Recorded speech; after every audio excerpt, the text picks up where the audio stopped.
Los Angeles Lakers nakipag-usap na sa Wizard para kay Jonas Valanciunas at Zion Williamson, bibitawan na ng Pelicans. Pero bago yan, nagbabalik nga si LeBron James sa laban ng Los Angeles Lakers kontra sa Memphis Grizzlies at muli niyang ginulat ang lahat ng fans sa kanyang solidong performance. Nanalo ang Lakers sa score na 116-110 kung saan malaki ang naging kontribusyon ni LeBron. Sa kabila ng ilang araw na nakalistang questionable siya sa injury report, halos triple-double ang kanyang stat line kanina na may 18 points, 8 rebounds at 8 assists. Hindi rin siya nagpabaya sa depensa, may 1 steal at 1 block din siya. Samantala, nasa MVP mode na naman ang performance ni Anthony Davis na gumawa ng nakamamanghang 40 points, 16 rebounds, 2 assists, 2 steals at 1 block. Napakahusay ng shooting ni AD, nagkaroon siya ng 68% field goal percentage, 25% sa 3-point area at 75% sa free throw line. Talagang napapansin ng marami na mas gumaganda ang laro ni Davis kapag nasa court si LeBron. Malinaw ang epekto ng leadership ni LBJ, kaya kung sakaling manalo si AD ng MVP ngayong season, tiyak na may malaking ambag dito si LeBron. Hindi rin nagpahuli si Austin Reeves na may 19 points, 2 rebounds, 8 assists at 2 steals. Samantala si D'Angelo Russell ay patuloy na naghahanap ng tamang ritmo. 5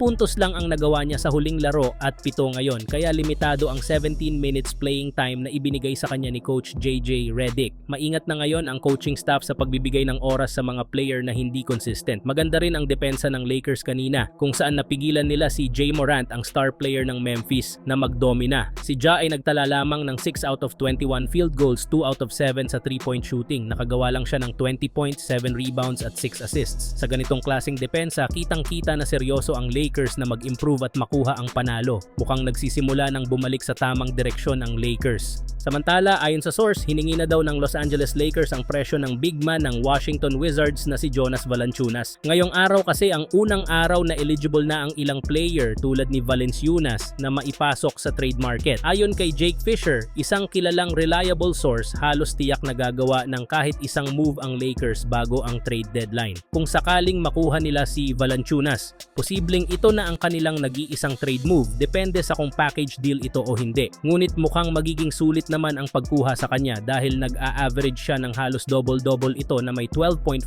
points, 7.9 rebounds at 2.2 assists per game sa loob lamang ng 20 minutes na paglalaro. Bukod dito, napaka-efficient niya sa field na may shooting percentage na 56.4%.